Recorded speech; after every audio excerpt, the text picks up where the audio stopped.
All right, welcome everybody around the world. Welcome to all my subscribers. Um, don't have much time to talk, but I wanted to utilize some chance to talk. So a few things I could talk about. If anybody pops into the chat and wants to ask a question, this would be a good time. But I only got a few minutes. So very quickly, there's been more of these various rabbis that I've been watching for the last few weeks. I made a video about this recently, so I don't need to get back into it in deep and repeat myself. But these rabbis are still talking about, for example, how the book of Daniel, the prophecy of the end of days, and Ezekiel's prophecy with Persia, and there's quite a few out there talking about this, and they're still talking about this, and that's kind of an unprecedented thing in Judaism. Um, to see that because they don't like predicting when Messiah will come. They're really strongly against that. So for any of them to be, saying, "Oh, these prophecies are being fulfilled," and all that, like they have to have substance to what they're saying in order to do that. So it means a lot. Good to see you again, man. I've only got a few minutes to talk, so I'm just doing a quick live chat while I have a chance. Like I gotta go in like 5 minutes at the most. Um, but yeah, to me, that the fact that they're out there talking about these things is quite amazing. So it only further confirms everything for me. Um, I also think to myself, what if the end of days doesn't come and all this, right? What I'll do with the rest of my life and all that, right? So I'm considering all possibilities, but like I said before, really can't make this stuff up with the world events and those prophecies. And like I said before, the odds. I asked the AI the odds of just Ezekiel's prophecy coming true coincidentally, if it wasn't a real prophecy, with all the variables, and it was 1 in 50 billion approximately. It approximated 1 in 50 billion. And like I said before, if you factored in Daniel's prophecy as well, I mean, it'd be beyond astronomical because Daniel has like a million more criteria in his prophecies. So, I mean, it's the prophecies have to be real. You know what I mean? The odds are in favor. They got to be real. Uh, Thousands of years later, the events are coming true. For these events to come true, Israel had to be reborn, which took over 2,000 years. No, those nations involved had to exist after 2,000 years. Iran and the others, they would have to not only exist but oppose Israel and join together to attack it, which they've been doing. I mean, there's too many variables, and also when you throw in the other stuff like the Dome of the Rock and how Daniel's prophecy fits with history, that within itself, those historical events have already occurred and been fulfilled. There's just too much, and like I said before, out of the approximately 25 separate like items, like events and things described in the various biblical prophecies that would occur in the common era up until the end of days. 24 out of the 25 have occurred. So all of those have already been fulfilled historically, and some of those 25 have numbers and time periods ascribed to them, which makes it more important. Because Ezekiel's prophecy doesn't contain time periods and maths and numbers. Daniel's does. If we had 1 in 50 billion odds for just Ezekiel's prophecy, hi, you wouldn't even be able to fathom what it would calculate for Daniel's prophecy. So, I mean, these things have to be real. Um, so, like I said, it could be in the next few years. If we're going by the completion date of the Dome of the Rock, that would correspond, I think it's to 2026 or 2027. And like I said before, year flux allow for up to an extra 12 months. Not explaining that again. You know, I'll have that on my back of my mind, my calendar, that in the next few years. But also, aside from that, we can't forget that in the field of UFOlogy, going back to interviews and testimonies given back in the 1990s, so almost 30 years ago or 30 years ago, to each their own. There were certain prominent individuals that said in the year 2025 or 2026 um, that there would be like this big world changing event. Um, the arrival of these beings, like legions of beings, angels or extraterrestrials, right? So they didn't say angels, obviously. Um, I think, but 2 or 3 prominent sources from up to 30 years ago. Some of them, well, all of them on video saying it too. Some a little bit more recent than 30 years, but you got to factor that in too. And they're not even considering the Bible prophecies. So completely alien, no pun intended, to the Bible prophecies. They've ended up with the same years for something happening. And just to clue in, it's a big life changing, world changing event. Like, it's heavily implied that it's about, an army or a race of beings come here. They might look entirely human too. That's the other thing. But they will come here and take over. Not saying they're going to be evil or good. Nobody said that much detail, but that it's going to happen, right? Um, so that was quite suppressed because the average person, enthusiast in UFOlogy, wasn't even aware of that. And in recent years, and my latter point there is proven because I think it was Jeremy Corbell came out and it said something similar. It was either 25, 26, or 27 that there's going to be a big event. And there is another individual as well, more recent, like in the recent, like last 5 years. Oh, Bledsoe. Yes, I think Chris Bledsoe, but Mr. Bledsoe, who's become popular recently in UFOlogy. I don't know his full story, so I haven't jumped on his boat or anything. But I've seen little snippets of him talking, but he claims to have like contact with certain extraterrestrials, right? He seems like like if he's a liar, he's a really good liar and actor. A lot of people are believing him. He's like in his 60s or 70s, I think. I'm not sure. I think he's got like old gray hair or whatever, but just to give an idea. Um, he makes all these claims, and supposedly one of the extraterrestrials told, and the other reason I'm mentioning him is because millions of people are talking about him and listening and believing him at this moment currently in UFOlogy, right? So me personally, like I said, I'm not familiar with everything he says, so I'm not jumping on his bandwagon, right? But because he's so popular, that's why I'm mentioning it. And he said that his contact told him that there would be a big event in either 25, 26, or 27. I can't remember because the years are so similar, with all these different sources. So the basic gist of it is that from UFOlogy, we have all these different, I wouldn't say that this Bledsoe guy is prominent because he's just shown up. He's not like ex-military and all this and that. There's far more credible, from the military. They used to know about this stuff or deal with it in their job. Those are far more prominent. I'm not counting Bledsoe as any type of prominent anything. I'm not even weighing him on the scale. I'm just saying that even he has said the same year, right? So you combine all those factoids from UFOlogy, got nothing to do with the Bible. Bledsoe, I think, is a spiritual or a Christian type person. I don't know his full background, like I said, but he has religious elements to things that he says. But it could be some new age thing. So I don't know. I'd have to listen more. But none of them are biblical. Like none of them are talking about, oh, it's going to happen in this year and it's tied to what the Bible talks about. None of them are saying that. They're coming from a whole different universe of approach and ending up with the same years that we get from Daniel's prophecy, between 2023 and 2027. That 4-year period from when they started building the Dome of the Rock to when they completed the Dome of the Rock, from 688, 689, 690, 691, right? Some say it finished in 692. But whatever, right? We get the point. So that's the Bible lining up with what this extraneous information is saying.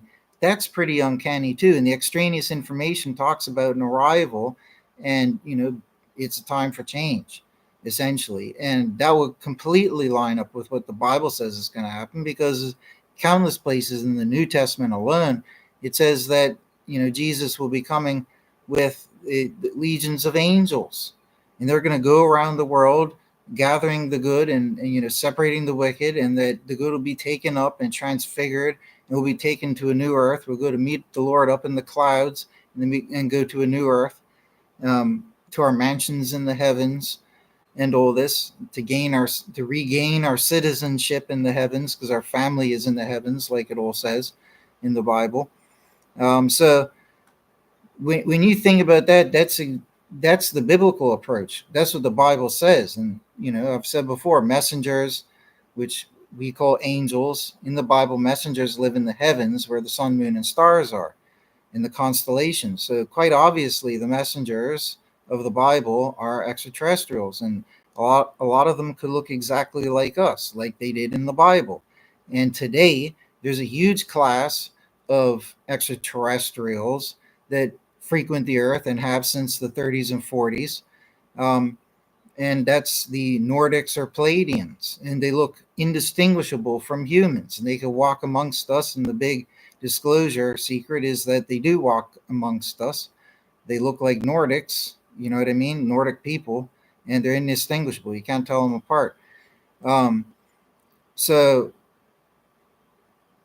some prominent individuals who've been involved with certain things and in the military have testified about this, and that these beings have been here for a long time, since our genesis. And when they monitor us and look after us, and when you compare that, those claims from prominent people, to the Bible, we all have guardian angels who are up in the heavens, messengers, and they watch over us. When we reform from sin, the messengers rejoice, right? There is this connection. And messengers in the Bible, they're called watchers. They watch over the earth. They, in sense, govern nations and people. We learn from Daniel that there was a watcher, an angel that was running Persia at the time. I think it was Persia. And then we have, or Babylon. No, it was Persia. And then we had Michael, who was the messenger for Israel. So you have those things happening on a heavenly level, like in the book of Judges, where I think it's 5:19, where it talks about how the stars, the messengers, fought from the heavens, from their highways in the heavens, against the kings of the land on the land. Um, so they do that type of interceding work, and God would send these messengers when places were destroyed. And like when places were destroyed, for example, you'd see this great being or thing up in the sky, and then this like heavenly sword would come down and destroy this place, or smite everybody. So it's the exact type of thing you would expect to see with technological or just more advanced messengers, right?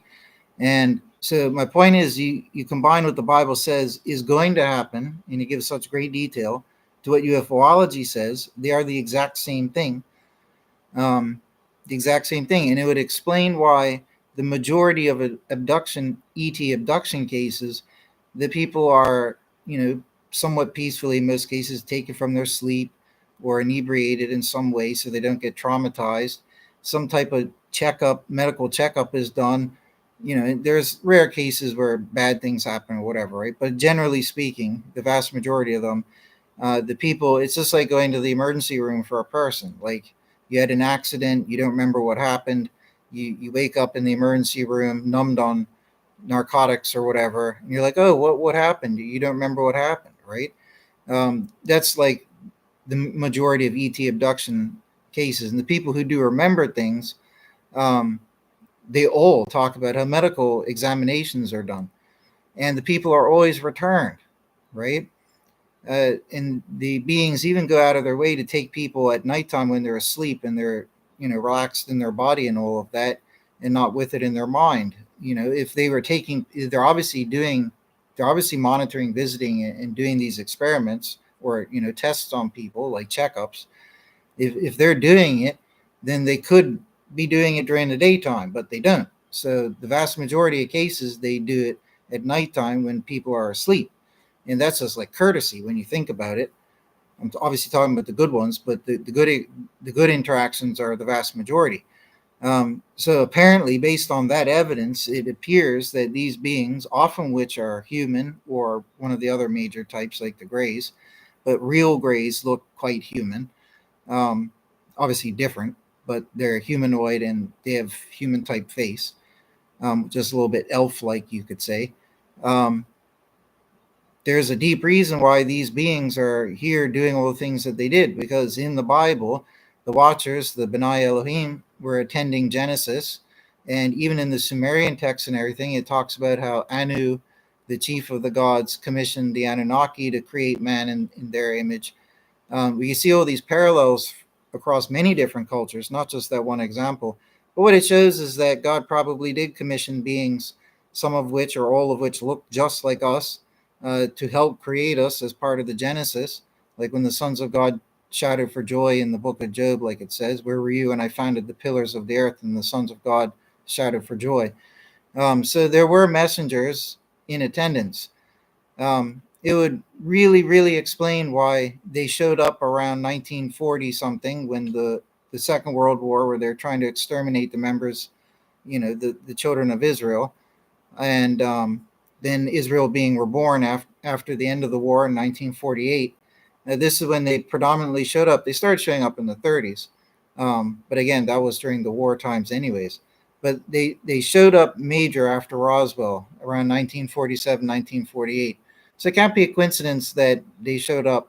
Now, you have good ones and bad ones. Now, just like back in the days of Enoch, there were some bad ones who did bad things. They would teach people forbidden sciences and arts, and give them, forbidden technology or whatever, and they would try to hybridize with the people. This is what the fallen angels did. They became fallen angels by doing those things and corrupting mankind. That's why they became fallen and were cursed to be, stuck on the earth and all of that. It's the exact same thing, as I pointed out before, that the bad extraterrestrials are doing now, hybridizing with people. That's been verified by a huge number of credible sources. This isn't something that the good beings would do, it's what the bad ones would do. And as far out as it sounds, it is what the Bible says the fallen angels did before the flood and after the flood.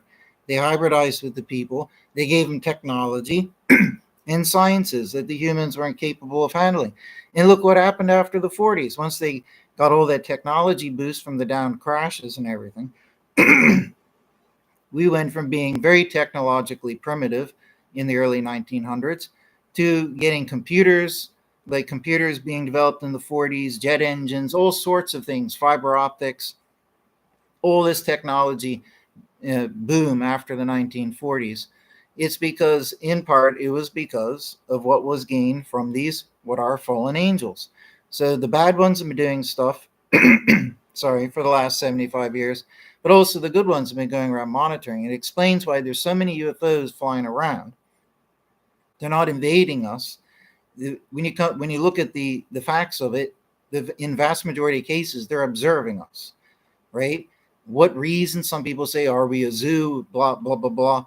But if you apply it to the biblical had an explanation for this type of presence and activity thousands of years ago when these books were written. So there are watchers. There are good watchers and there are bad watchers. The bad ones are imprisoned here, and the good ones watch over, right? And they govern on behalf of God, for God. So that makes perfect sense with all the enigmas of UFOlogy. And it just ties together beautifully with this 25, 26, or 27 thing. So and I had those really intense, crazy intense prophetic style dreams last year, which I have testimony videos about, which, I had the first one just before all the mystery UFO drones showed up in America and the world. In that dream, what I saw in the dream was just like that. It was an alien flying a small sphere about 6 feet across or whatever. And I saw it in great detail. And it was observing people silently and nobody could see it. And then in the second dream, it was a full-on alien invasion with motherships coming down in the sky and then aliens appearing on the ground and apprehending people. That was extremely terrifying and lifelike. So, were those dreams? I don't have dreams like that often, trust me.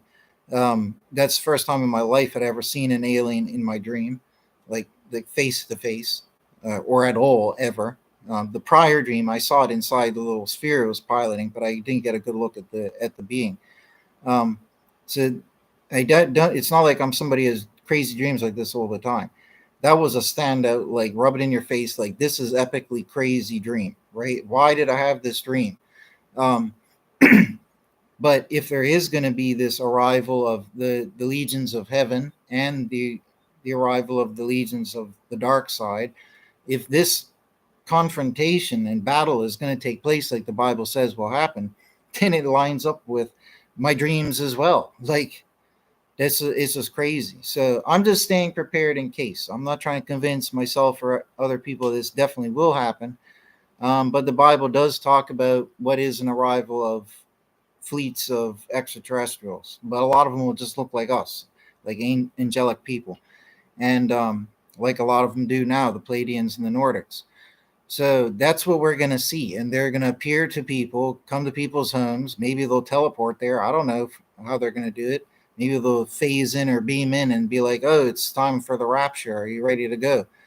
People are going to be freaking out because they're going to think they're aliens now with our modern context. But if you know, when the Bible is written telling us all these things, those people were privy to that type of witness back then, and they wrote about it. And so, we have this preparation, like, so don't get freaked out when those events happen, because it could very well happen like that, because it says, that's what it says it will happen. Like, but anyways, that's just off the top of my head. I gotta get running.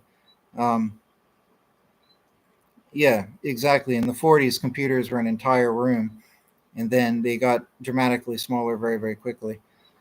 Supposedly, they got fiber optic cable and certain other things. I think transistors or something from the Roswell craft. They didn't take them from the craft, but they back engineered things they found on the craft. And what they back engineered is now what we call, is fiber optic cable technology. And I think the other one was transistors or a capacitor. I think it was a transistor, though.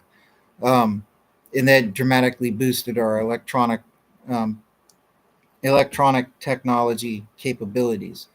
I saw something on that recently. It was very interesting. But anyways, I gotta go because I'm already late. I'm just gonna read your things here.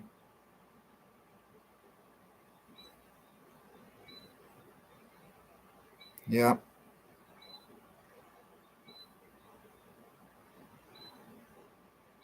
yeah. We have all those quantum chips and all of that stuff there.